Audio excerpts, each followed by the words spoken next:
Ny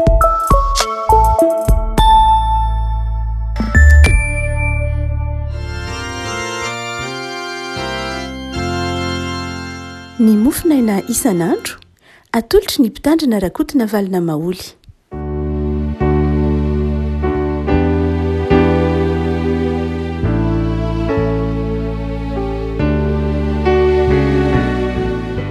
Mpifaliana riavako no hiara-banantsika tratrety alakamisy fa 9 amby roapolo ny volana mahity izay andro fiakarana na atsiarovana ny iakaran'i Jesoa tany an-danitra. Koa dia miarabantsika riavako tratrany andro fiakarana izany na fahatsiarovana ny iakaran'ny Tompo tany an-danitra.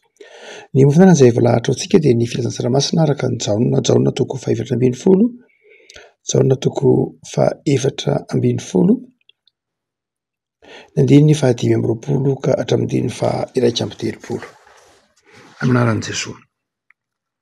Zany te zany dia efa voalazako taminareo raha mbola mitoetra eto aminareo aho. Fa ny mpalanatra dia ny fanahy masina izay iray amin'ny anarako, izy no hampianatra anareo ny zavatra rehetra sy hampahatsiaro anareo ny zavatra rehetra izay nolazaiko taminareo. Fiadanana no avelako anareo, ny fiadanako no omeko anareo. Tsy tahaka ny fanomeny izao tontolo izao no fanomeko anareo. Aza malahelo na matahotra ny fonareo. Efa renareo fa izao nolaza taminareo hoe handeha aho, nefa ho avy aminareo indray. Raha tia ianareo dia ho faly satria makany amin'ray aho. Fa ny ray dia lehibe noho izao ary ankehitriny efa nilaza taminareo aho dia tsy mbola tonga izany. Mba henoanareo rehefa tonga. Tsy hilaza zavatra maro aminareo intsony aho.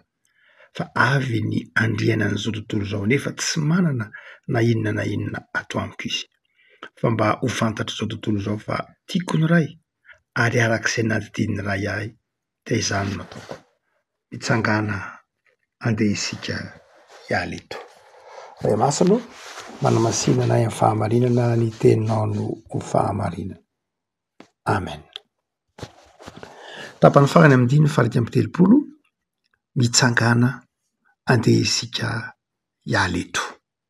Mitsangana andeha isika hiala eto.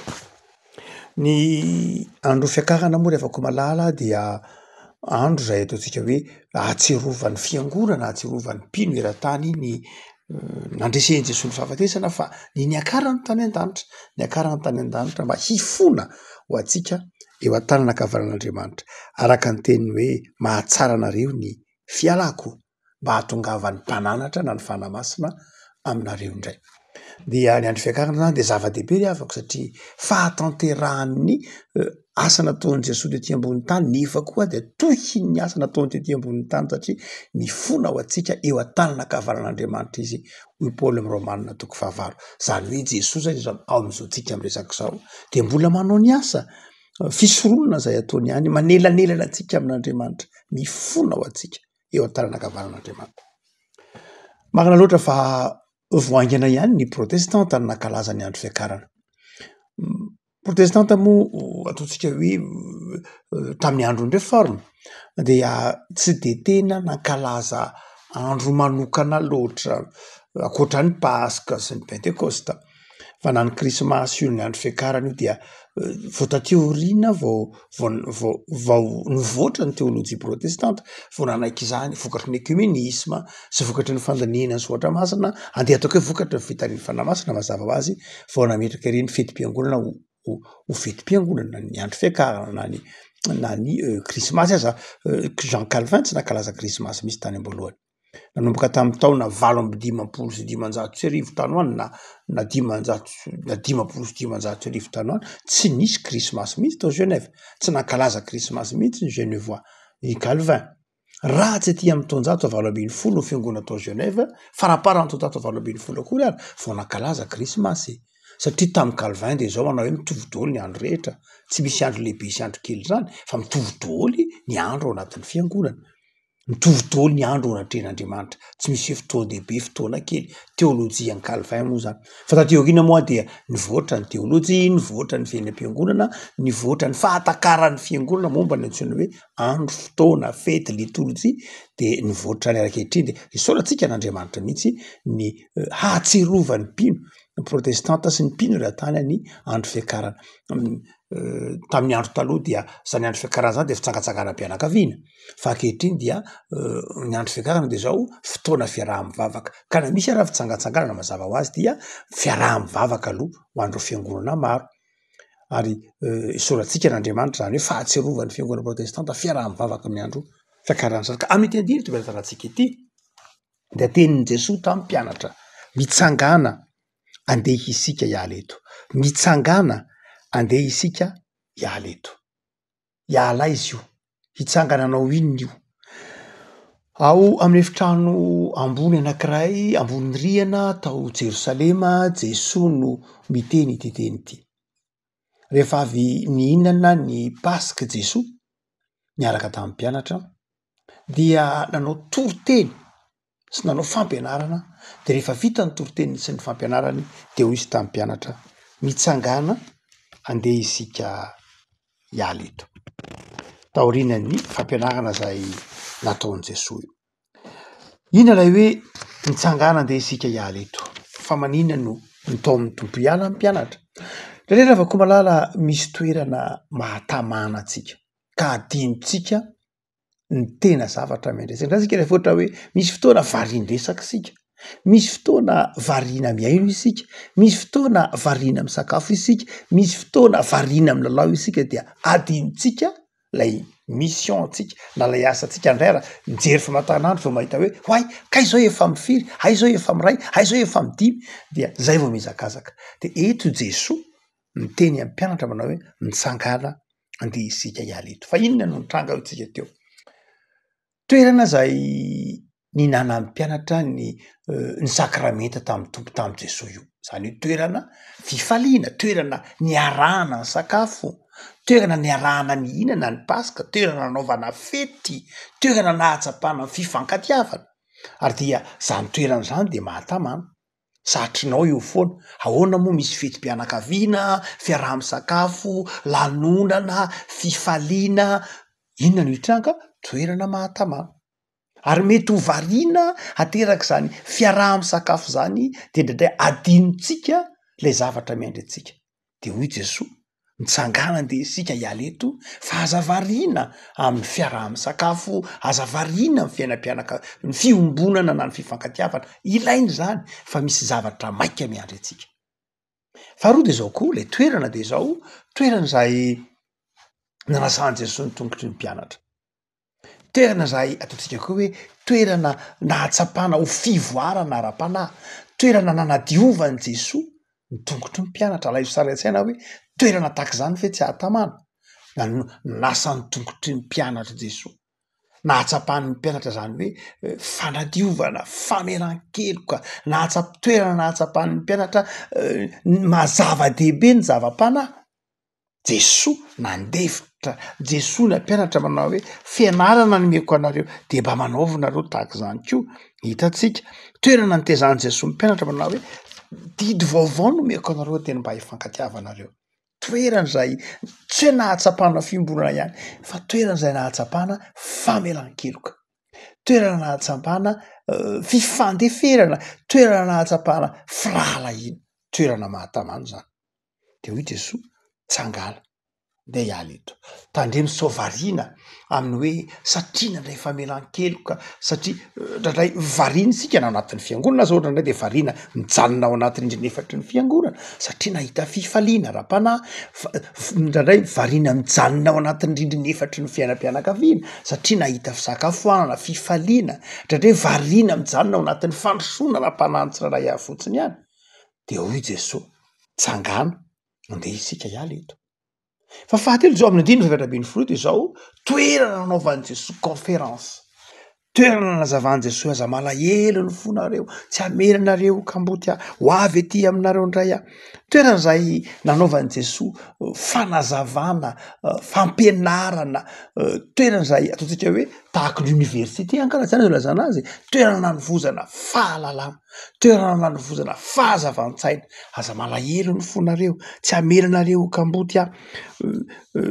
Jesosy mitemana hoe raha ty ahy anareo de hitandrina ny didiko toko 520 manontolo fanazavana atao hoe conférence, atao hoe fampianaram-pinoana, atao hoe fanazava-kevitra dia toerana mahatamana zany, toerana fivelaran'ny saina, toerana hatakarana zavatra vaovao, toerana izay ahatsapanao fisokafana vaovao. De ho Jesoa toerana mahatamana io fa mitsangana ny alahy eto. Satria tsika variana amin'ny ao anatin'ny rindrina efatry ny fahazavan-tsaina, ao anatin'ny rindrina efatry ny université, na rindrina efatry ny fianarana, na rindrina efatry ny fahalalana, na de variana am'izany tsika. De ho Jesoa mahafinaritra zany fa mitsangana ndao hiala eto.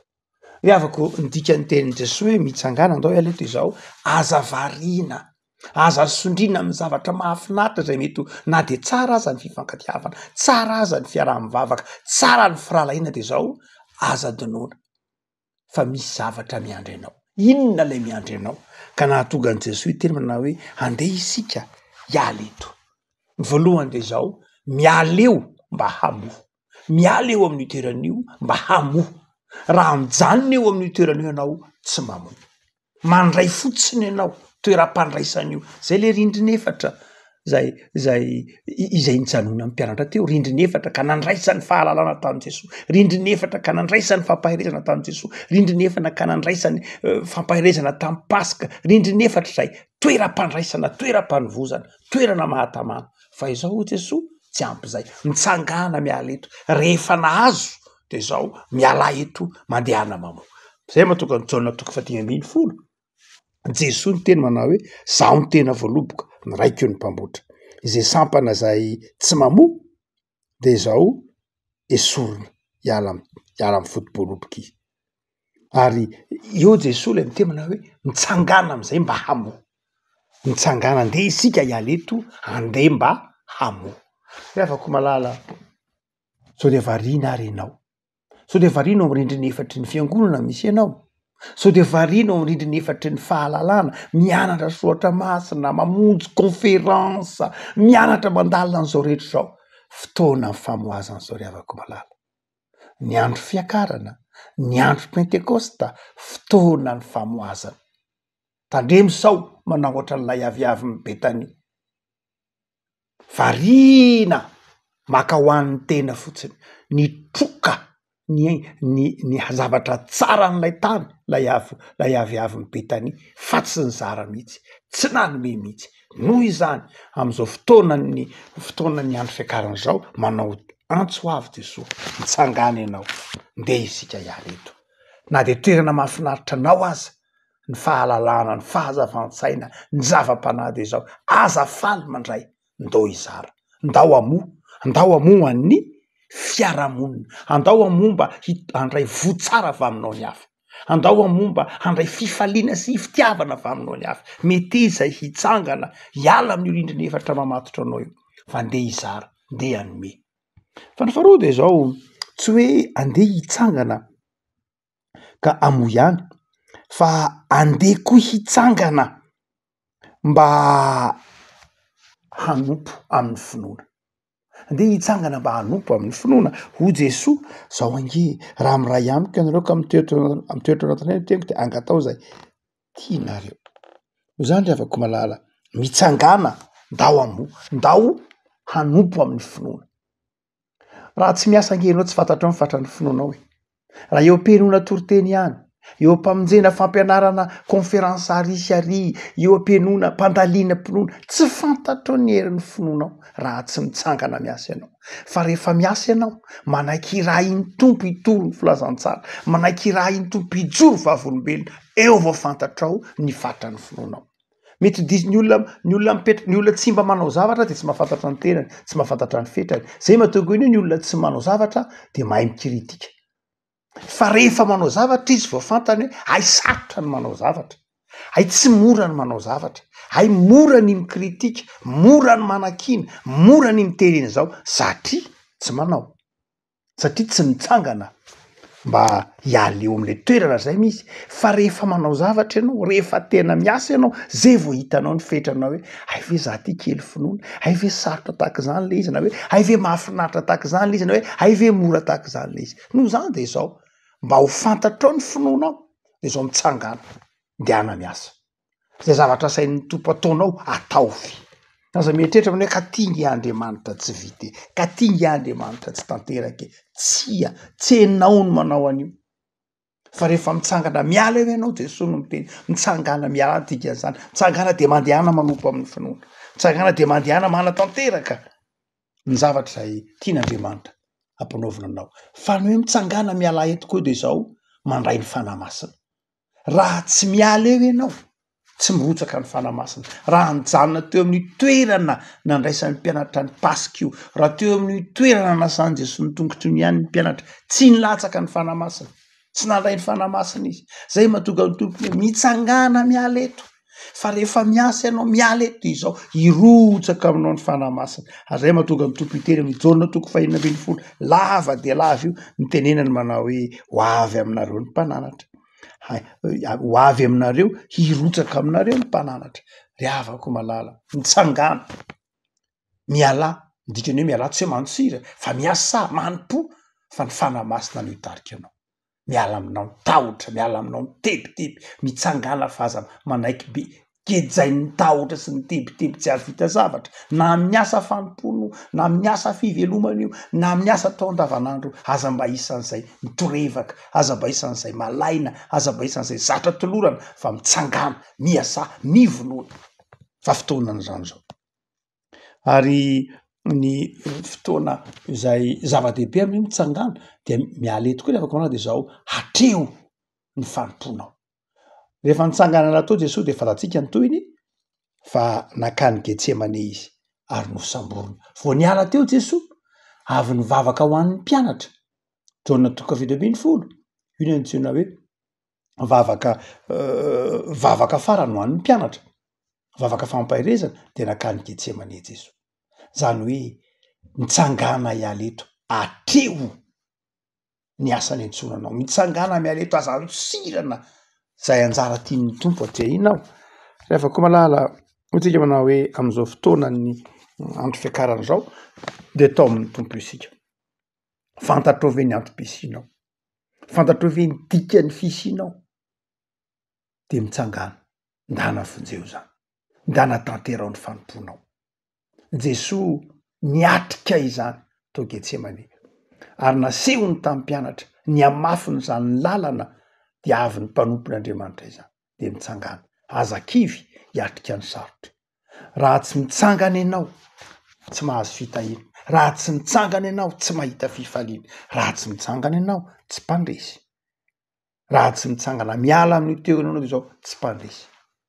tsy azo anteherana Jesosy nitaona antsika rehefa malala hamakivaky ny herinandro masina zay ny dikan'io andao hiaraka hamakivaky ny herinandro masina amiko Jesosy hiaraka ory hiaraka mijaly hiaraka angirifiry ary hiaraka hita ny fandresena mezimezina tao amin'ny hazo fijaliana sy ny fitsangana ny tenany maty afaka malala mampahiry anao aty tenin'Andriamanitra ity ho atsika zay mangatsitsika ho atsika zay misalasala ho atsika zay indray tsy matoky ny fitiavan'Andriamanitra de zao mitsangana mivonoana aza manaiky ho isan'izay malaina aza manaiky ho isan'izay bakio ny feoan'ny fahalainana manao ianao nga mahavitininy ianao nga tian'ny olona ianao nga tsy hitokisan'ny olona aza manaiky an'izany fa mitsangana fa rindriny efatra mamatotra anao zany rindriny efatra zay tsy afahanao mandroso zany fa mitsangana aza variana koa anatin'ny fitahina sy ny fifaliana hoe ampy zahay efa be dia be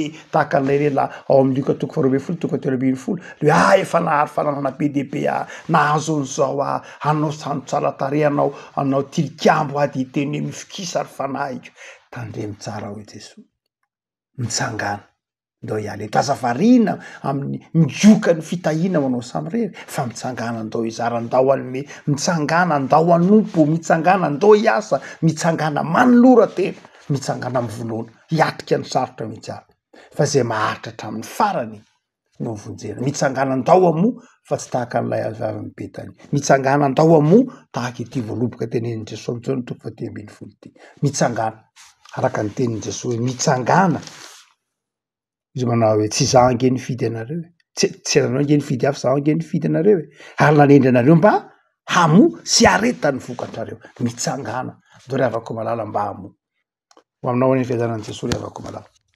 Afakatsika tompo hoe misoloanao izy aloha zay andro fiakarana izao. Atsapahanay fa na eo arany fitahiana maro samihafa rotsaka ao aminay. Fitahim-pana, fitahiana ny fiainana isan'andro dia atao aminao zahay mba hizara, atao aminao zahay hitsangana, atao aminao zahay tsy ho variana amin'izay fitahiana ny menao anay koa. Tsy ho variana amin'izay zavatsarotra mety ho lalovanay. Tsy ho variana koa ka fatoran'ny fanenjehana fa atao aminao hitsangana, atao aminao hanompo anao. So ireo tompony amin'ity andro fiakarana ity, ahatsiarovanay fa niakatra velona tany an-danitra ianao ary mifona ho anay. Dia vangio ny fonay tompo, mba tsy hanompo amin'ny fahazarana. Vangio ny fonay ahatsiaro fa voafetra ny fotoana ahafahana manompo anao noho ny fiainana fandalovana. Dia ampianary zay tompo hainarara ohatra ny 70 taona 80 taona iainanay ety amin'ity tany fandalovana ty, hitsanganana, hijoroana vavolombelona, antonay aminao amin'ny fifaliana, hibanjinana ilay mandrakizay zay nomaninao anay. Vavak'izay Jesosy ampahirizo, mba tsy olona mora kivy, mba tsy olona mora ketraka, fa ataovy mitsangana, mandresy ny zavatsarotra, mandresy satria manana anao. Jereo ireo marary, jereo ireo manana olana, jereo ireo manana ady am-panahy tompo. Vangio satria Andriamanitra fitiavana ianao. Zao andro fiakarana zao dia meteza tompo fandray ny fifonana izy sy ny fangatahana famelan-kely ka mba ho vita fihavanana aminao mandrakariva izahay. Misaotra Jesosy. Amen.